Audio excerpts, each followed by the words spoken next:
Part 1. This podcast is about the murder victim known as the Black Dahlia, was an American woman found murdered in the Leimert Park neighborhood of Los Angeles, California on January 15, 1947. Her case became highly publicized, the mutilation and bisection of her corpse. A native of Boston, Short spent her early life in New England and Florida before relocating to California, where her father lived.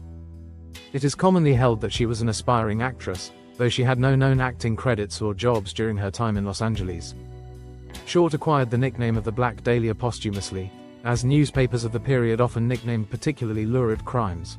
The term may have originated from the film noir thriller The Blue Dahlia in 1946. After the discovery of her body, the Los Angeles Police Department began an extensive investigation that produced over 150 suspects but yielded no arrests. Short's unsolved murder and the details surrounding it have had a lasting cultural impact, generating various theories and public speculation. Her life and death have been the basis of numerous books and films, and her murder is frequently cited as one of the most famous unsolved murders in U.S. history, as well as one of the oldest unsolved cases in Los Angeles County. It has likewise been credited by historians as one of the first major crimes in post-war America to capture national attention. Childhood Elizabeth Short was born on July 29, 1924 in the Hyde Park neighborhood of Boston, Massachusetts, the third of 5 daughters to Cleo Alvin Short Jr. and her wife, Phoebe May Sawyer. Short's father was a United States Navy sailor from Gloucester Courthouse, Virginia, while her mother was a native of Mill Bridge, Maine. The Shorts was married in Portland, Maine in 1918. The Short family briefly relocated in Portland in 1927, before settling in Medford, Massachusetts, a suburb of Boston, the same year. Short's father built miniature golf courses until he lost most of his savings in the 1929 stock market crash. In 1930, his car was found abandoned on the Charlestown Bridge, and it was assumed that he had jumped into the Charles River. Believing her husband to be deceased, Short's mother began working as a bookkeeper to support the family. Troubled by bronchitis and severe asthma attacks, Short underwent lung surgery at age 15, after which doctors suggested she periodically relocate to a milder climate to prevent further respiratory problems. Her mother sent her to spend winters with family friends in Miami, Florida, for the next 3 years. Short dropped out of Medford High School during her sophomore year.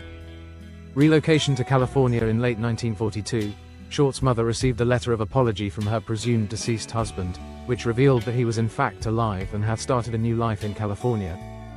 In December of that year, at age 18, Short relocated to Vallejo, California, to live with her father, whom she had not seen since age 6. At the time, her father was working at the nearby Mare Island Naval Shipyard on San Francisco Bay.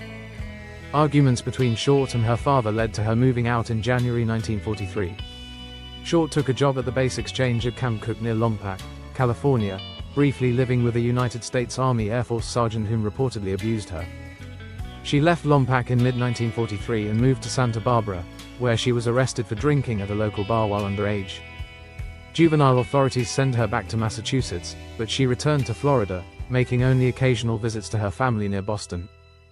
While in Florida, Short met Major Matthew Michael Gordon Jr., a decorated Army Air Force officer, who was training for deployment to Southeast Asian theater of World War II. Short later told friends that Gordon had written to propose marriage while he was recovering from injuries from a plane crash in India. She accepted his offer, but Gordon died in a second crash. In July 1946, Short relocated to Los Angeles to visit Army Air Force Lieutenant Joseph, an acquaintance from Florida who was stationed at the Naval Reserve Air Base in Long Beach. Short spent the last 6 months of her life in Southern California, mostly in the Los Angeles area. Shortly before her death, she had been working as a waitress and rented a room behind the Florentine Gardens nightclub on Hollywood Boulevard. Short has been variously described and depicted as an aspiring or would-be actress. According to some sources, she did in fact have aspirations to be a film star, though she had no known acting jobs or credits.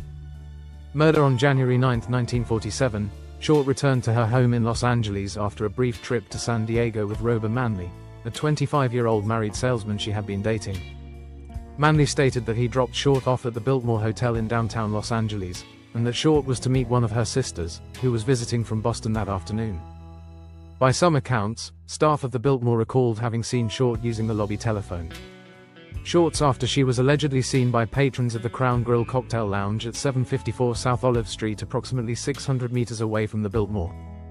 Discovery on the morning of January 15, 1947, Shaw's naked body, severed into 2 pieces, was found in a vacant lot on the west side of South Norton Avenue, midway between Coliseum Street and West 39th Street in the neighborhood of Leimert Park. At the time, Leimert Park was largely underdeveloped. Short's severely mutilated body was completely severed at the waist and drained of blood, leaving her skin a pallid white. Medical examiners determined that she had been dead for around 10 hours prior to the discovery, leaving her time of death either sometime during the evening of January 14th or the early morning hours of January 15th. The body had apparently been washed by the killer. Short's face had been slashed from the corners of her mouth to her ears, creating an effect known as the Glasgow smile. She had several cuts on her thigh and breasts, where entire portions of flesh had been sliced away. The lower half of her body was positioned a foot away from the upper, and her intestines had been tucked neatly beneath her buttocks. The corpse had been posed, with her hands over her head, her elbows bent at right angles, and her legs spread apart. Los Angeles Herald-Express reporter Aggie Underwood was among the first to arrive at the crime scene, and took several photos of Short's body and its surrounding. Near the body, detectives located a hell print on the ground amid the tire tracks, and a cement sack containing watery blood was also found nearby. For next part, please like, subscribe and comment to my podcast channel. Stay tuned.